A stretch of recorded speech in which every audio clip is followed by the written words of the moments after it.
I'd suffered for 2 week long stints of pure rage and pain in my head, and waking up with my jaw locked so tight that I'd find snapped bits of teeth in my head. Um, and I went to the hospital because I couldn't take it anymore. And they plied me with tablets like diazepam just to calm it down because my heart rate was through the roof. And they the nurse goes, "Oh, your blood pressure's really high," and I practically screamed. Pip, how did you find Carnivore? I was extremely unwell. I think that's the same as most people's journeys. I had something called TMJ, and it's to do with the trigeminal nerve endings in your face from either damage from being young happening to you, or it can be stress related. Um, it's dilapidating. You're almost like the living dead. You can't really do anything because it's not just a headache or a migraine. It affects your back, it affects your speech, your brain. You feel like you've got metal spikes going from under your chin out through the top of your head.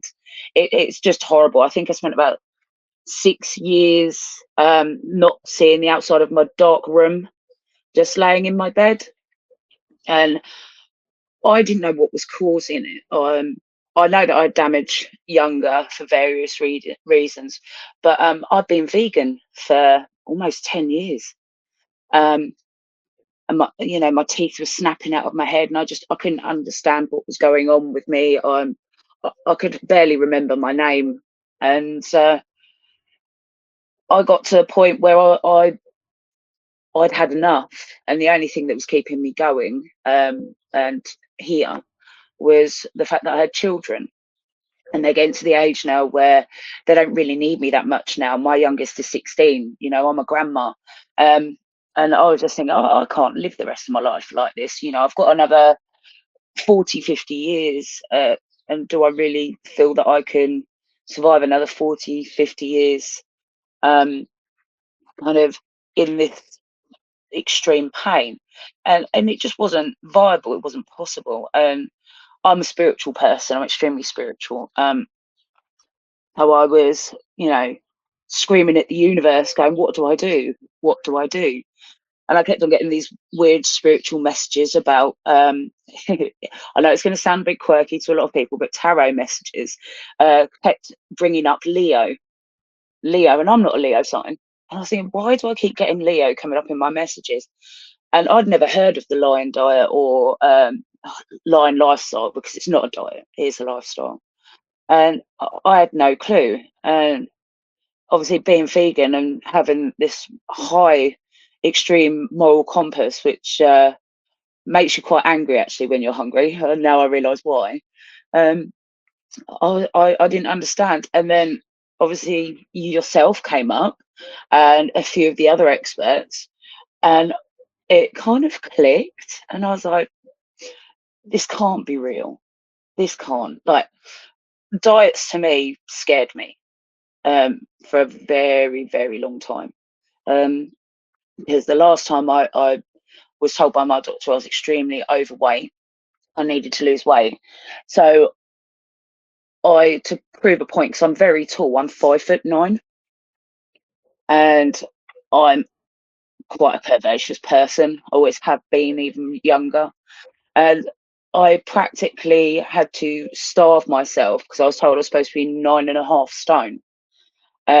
And when I achieved this, and I mean, this meant me not eating for 4 or 5 days, and things like that. And I really did look very unwell. I turned up to my doctor for my next review, and this what took me 6 months. I'd gone from a size in the UK 14 to 16 down to a size uh, between a 10 and a 12. But I looked absolutely gaunt, and I had no colour left in me. And he panicked and told me that I was doing it all wrong. So I like the whole idea of diets and things have never worked very well for me. But I was very active all the time. I was horse riding and quad biking and doing all sorts. And just it just got too much, because it was fine when I was younger, but as obviously getting older and things like that, the body just can't take it anymore. I was losing my hair. At 41, I was early menopause, and I thought that was normal. And yeah, just I tried it, and I started to feel better instantly. And I thought, oh, honestly, what have I been doing? But it was the conditioning. I cook. I love cooking. You know, my boy's very disgruntled at the moment because I've stopped cooking all these amazing dinners with all these bright colours and all these sort of like sauces and coatings and specialised homemade pizzas and things, to literally giving them bacon, beef, eggs, lamb, and things like that. Bless them. So they're a little bit upset at the moment, but our whole family's looking a lot better. We're my youngest son, especially, he has sensory autism, and that's where everything's accentuated: eyesight, smell, taste, touch. And as he was hitting his teenage years, he was getting more and more frustrated, more and more um, angry at the world because he was overloaded sensory. So I've put him on it, and he's only been on it with us. Well, myself and my partner, we're straight down the line with it, over the past 2.5 months himself. And he was over sighted in one eye and then practically blind in the other.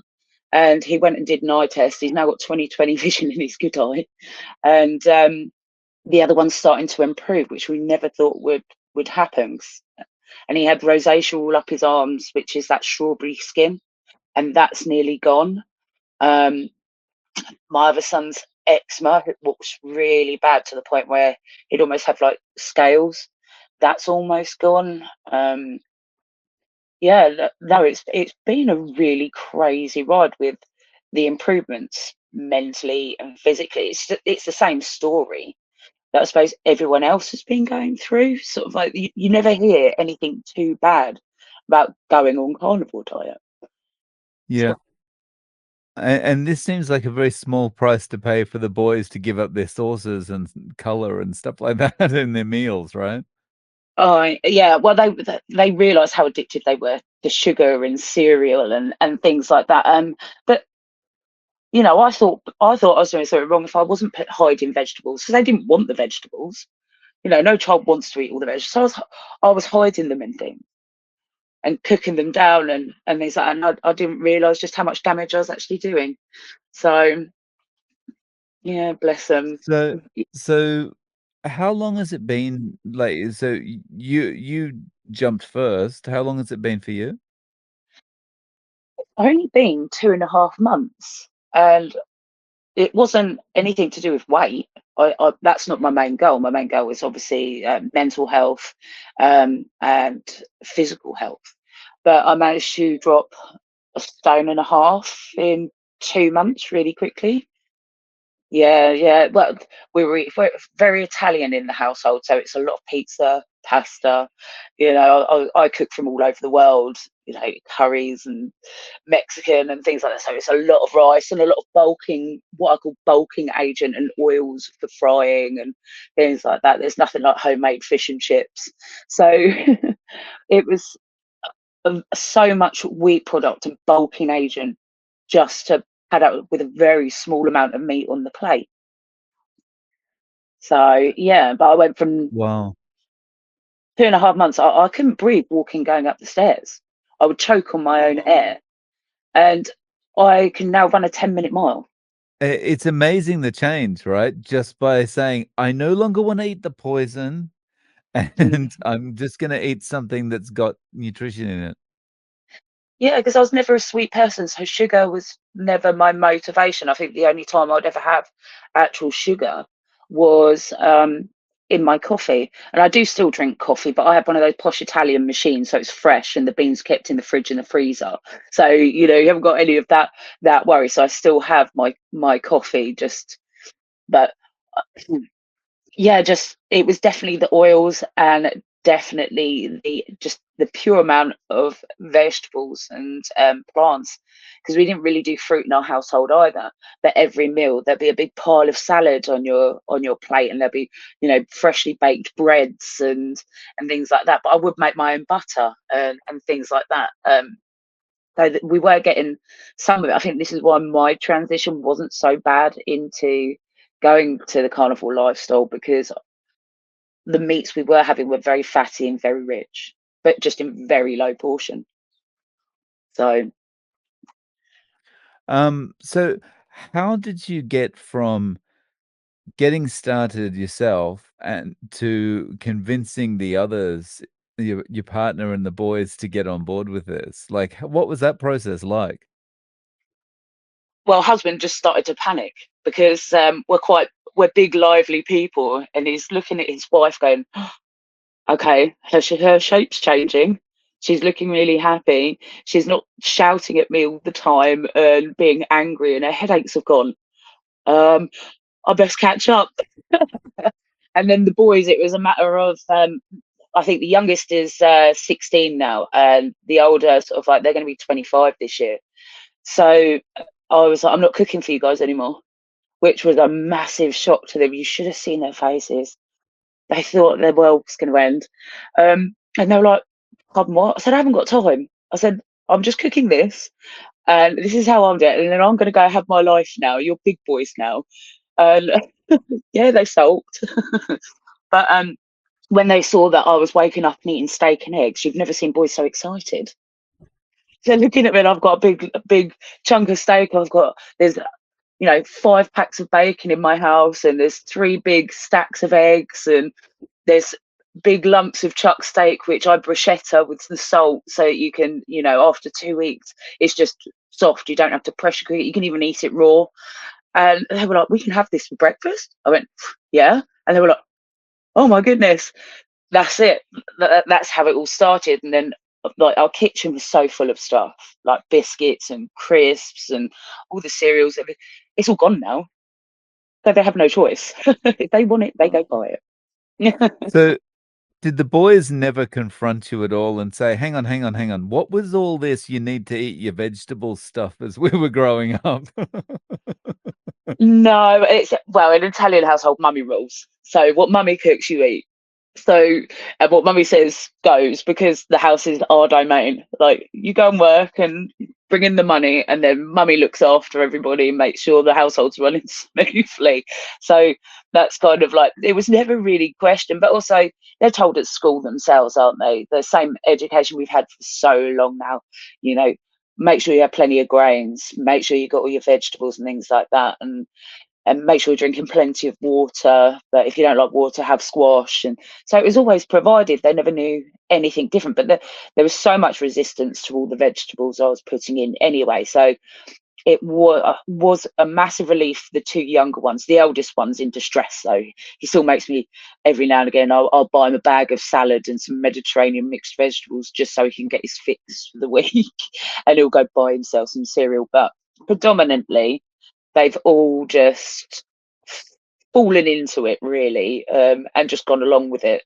I think Dad's struggled a little bit because he's lived on rice and pasta for, 76 years. So he was a bit disgruntled by it. So I treat him with rice every now and again. And so for you, I mean, just going back to the TMJ, that must have just been an absolute nightmare. It was the most distressing thing. You kind of, you sit there and you think, what have I done to deserve this? Because I went to the hospital, and I mean, I I'd suffered for 2 week long stints of pure rage and pain in my head, and waking up with my jaw locked so tight that I'd find snapped bits of teeth in my head. Um, and I went to the hospital because I couldn't take it anymore. And they plied me with tablets like diazepam just to calm it down because my heart rate was through the roof. And the nurse goes, oh, your blood pressure's really high. And I practically screamed in their face, that's because I'm in so much pain, I'm ready to bash my head off a wall.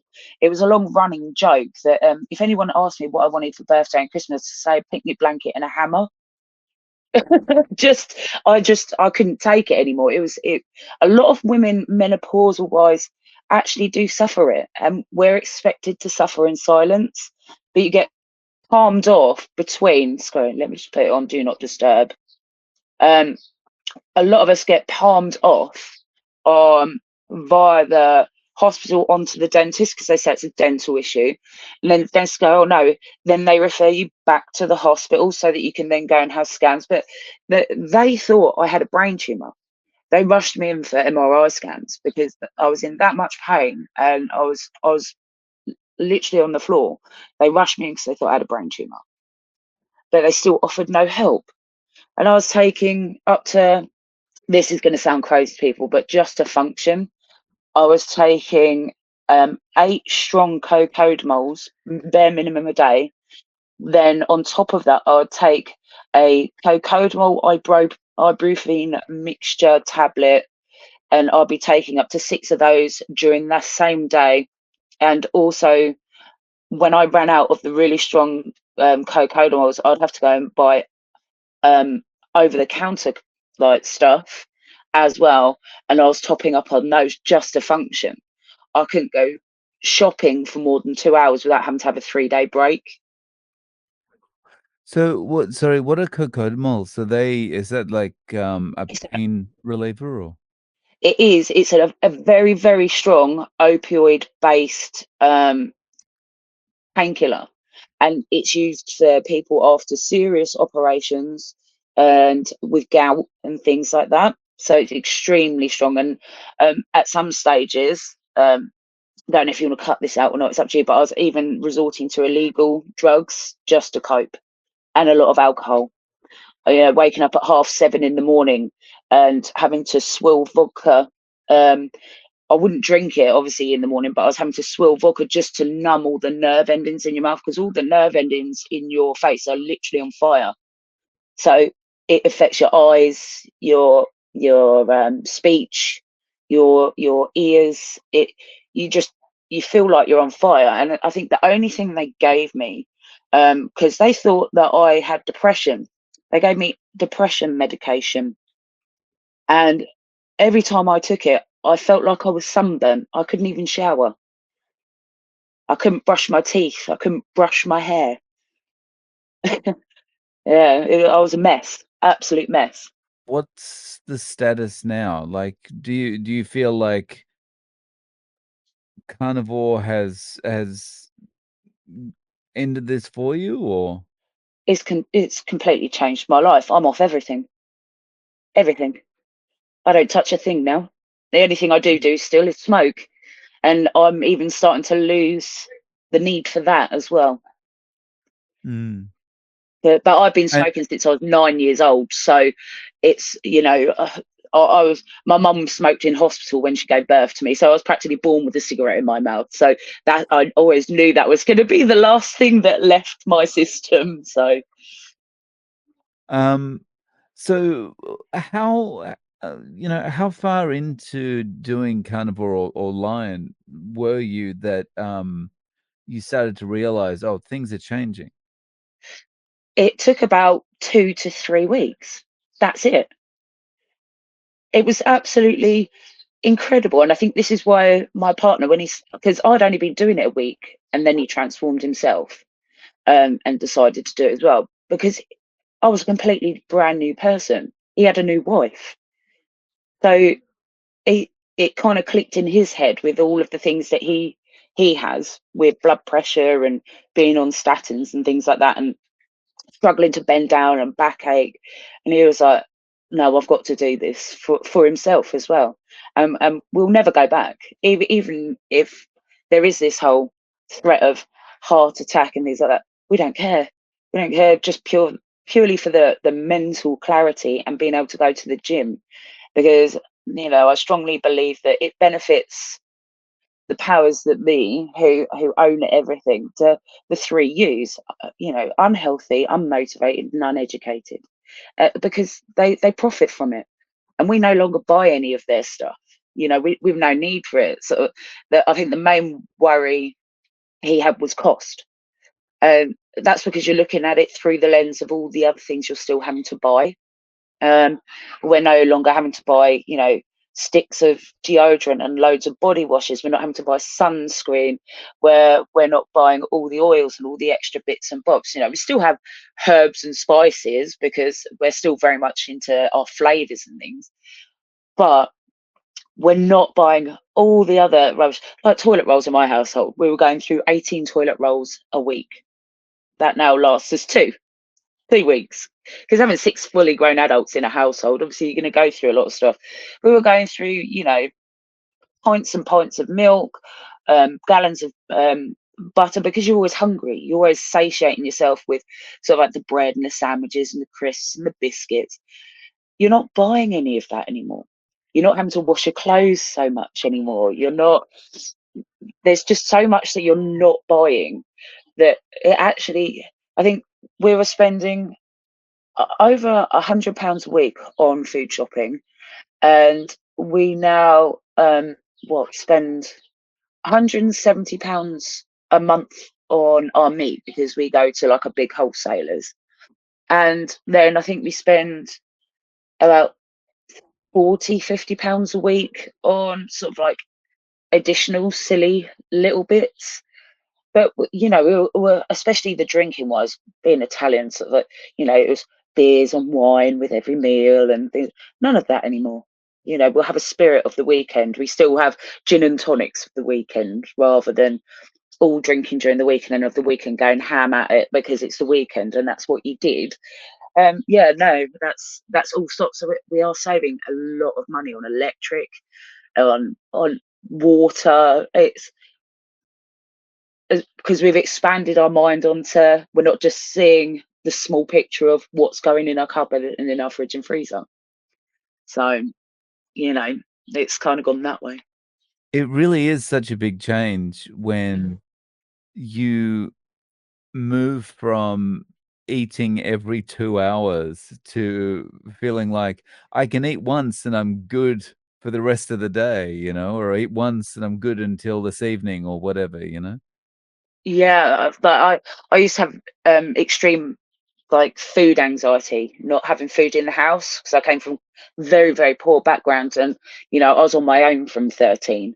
So not having food was a massive stress for me, especially in the house, and having the children. It was one of my mental health issues. If I saw that the food was going down in the house, it set off anxiety in me, but then I also had the anxiety of going shopping. I didn't like to be outside round people in case I had a migraine attack and fall over, because I'd just randomly fall over and hit the deck, and it's embarrassing, or I wouldn't be able to speak. So, that I don't have that anymore. My partner was the same, because he works quite an extreme job, doing like clearing drains and things. He was always like worried about having enough to eat during the day, but now it's kind of, because I don't recommend fasting for anyone doing like the first stages of anything, just purely because you want your body to heal rather than worry about losing weight and things like that. But naturally now, I don't get anxiety or stressed from not eating, because I don't even think about it anymore. Whereas it used to be my next train of thought. Between the whole family, we would be sharing recipe ideas that we found and things we'd want to try, and we'd do that several times a day. It was always chasing the next meal. And now, if they're not chasing food, so they're not hungry. We're only, a lot of the time actually, we're eating when we're not hungry, because we're used to it, because we don't, the feeling of being hungry is so different now. It's not the same kind of hunger. It's not that hunger pain where you're like, oh, or you're thirsty. It's, oh, I best eat something. I haven't eaten for 2 days. um, and it just naturally occurs. So you can understand how before, when science is saying, oh, you can go without food for 3 weeks, that idea terrified me. But actually, if you're eating the right diet, Yeah, you can. Of course you can. Yeah, it's and I think this is one of the hardest things. This and the cost is the hardest things for non-carnivores to get over Yeah. to start thinking about carnivore. It's like, why don't you get hungry? And it's gonna be expensive, right? Yeah, and then you get the what I call the barn witches about it all. Especially at the gym. Like, why? How can you go and do like yoga and go to the gym and work out the way that you do and not hurt? How is that possible? You're doing something. You're on something, and I'm like, no, no, I'm not. The same as I don't do the whole electrolyte thing. I just put salt in my water, because smart water and electrolytes, all it is just posh salt. You may as well just put pink salt in your water. So, I've got a lot of friends who, they're looking at me, they're going, "Oh, you're changing shape. You're doing this." Some of them I can tell, but obviously some of the spiritual ones you can't really tell because there's again a lot of gatekeeping with regards to spirituality, how you should be eating, and arguments with them about, um, you should be vegan and vegetarian, otherwise you're not spiritual, because they're gatekeeping it and they're being barn witches about it. And it's not true. They're actually being very disrespectful to the ancestors who we taught it from and got it from. And we are teaching others to do, because you're not doing us a service at all. If anything, you're hindering us from being able to practice spirituality in a healthy, open-minded way, you know and that's the point of being spiritual. Yeah, so you're 2.5 months in, you've Hmm. got the whole family on board. Uh, Yeah. is this life for you now? There's no going back? No, there's no going back ever. Like, I refuse to like buy the way that I did before, and I'm refusing to cook the way that I did before. If the boys want to have a pizza, they can have a pizza, but if I'm cooking, then they get what I cook. But half the time they're liking the ease of it as well, and they'll just go and cut a big lump of steak off, or they'll cut a big lump of lamb off, chuck it in the air fryer, and cook a couple of eggs, because it's simple. Boys are lazy when it comes to cooking anyway. It was me that was making all the effort, not them. So now they're just like, oh, it's there. And because I don't restrict them, they can, if they wake up and they want to have 4 slices of bacon and 6 eggs, that's what they can have. So they're enjoying it. But every now and again, obviously, being the ages that they are going to want a pizza, and they are going to want to have nachos and things like that. So I don't restrict that. I just make sure they have plenty of cream cheese and cheese on top of it to kind of lubricate and to help sort of like almost restrict the saturation of from what they're eating. So, Nice. So, day to day, how are you yourself eating? Like, how many times and what are the meals made up of? it was 2 meals a day, but I'm only having one meal at the moment, and it's reduced right down to, because I used to feel like I needed to eat lots and lots, because I was still in that mindset of being hungry.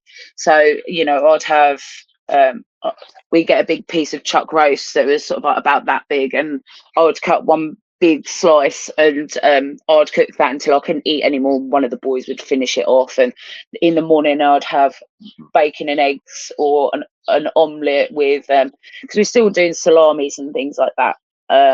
Because I make crisps out of, big round salamis and chicken skins, so we can at least have a crunchy snack just for that change. But I'm now, I think, yesterday all day I made some mixed meat meatballs, and there was a bit of, I made some carnivore chili sauce, and that's all I had. I think I had about 6 meatballs and some chili sauce, and that is it. The rest was, Italian mineral water, and I don't even feel hungry now.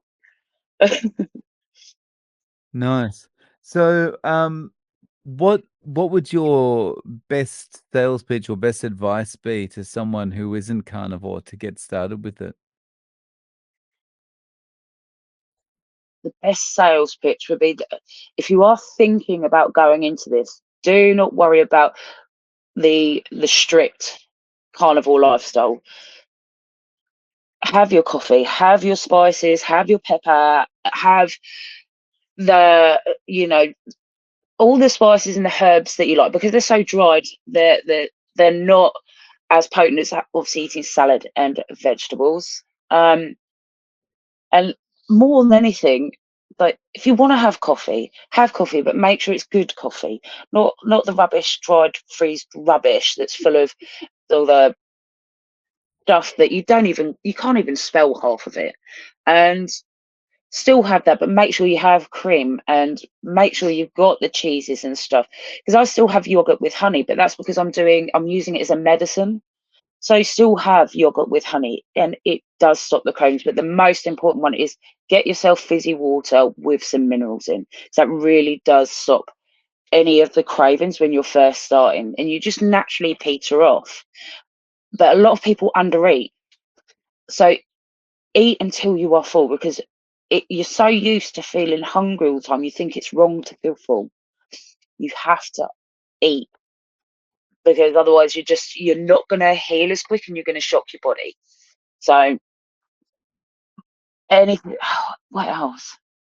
Oh, you'll be surprised that also, if you feel the need to go to the gym or to exercise, please do, because otherwise you'll get angry. That's what I found. If I don't go to the gym and I don't exercise and walk, I now get angry because I've got so much energy. I don't know what to do with it. So, but only do as much as you can, and don't push yourself at the gym. You don't need to on carnivore, because you just naturally start to get strong and naturally start to lose the weight. So don't over push yourself at the gym, and make sure you eat. That's it. That's a really good way to frame a really good piece of advice, and about not feeling guilty when you feel full. Mhm. Because, yeah, we always we just that's the habit we're brought up with, right? If you Yeah, like, getting to the point of being full means you've done something wrong. yeah. Programmed. We've been programmed for so long, that being greedy, but then we're programmed to consume. Like more is better, and it is, but just not in the way that we've been programmed to believe that it's better. So yeah. So, Pip, how can people reach out to you? Do you have a channel, or do you have some social media? I do. For the spiritual guys, if you go onto YouTube and look up at Destined to Divine, that's where I'm there. But I'm also an artist. So you can find me at Art of Mischief on Instagram, or Philippa Barker. You'll see a picture of me on Facebook. Right. Awesome. So I'll link to those below. And, Pip, thank you so much for coming on and sharing your story with us. I really appreciate your time. No, thank you so much, and I hope it helps someone. And thank you for doing what you're doing, because things need to change. It's a big movement now.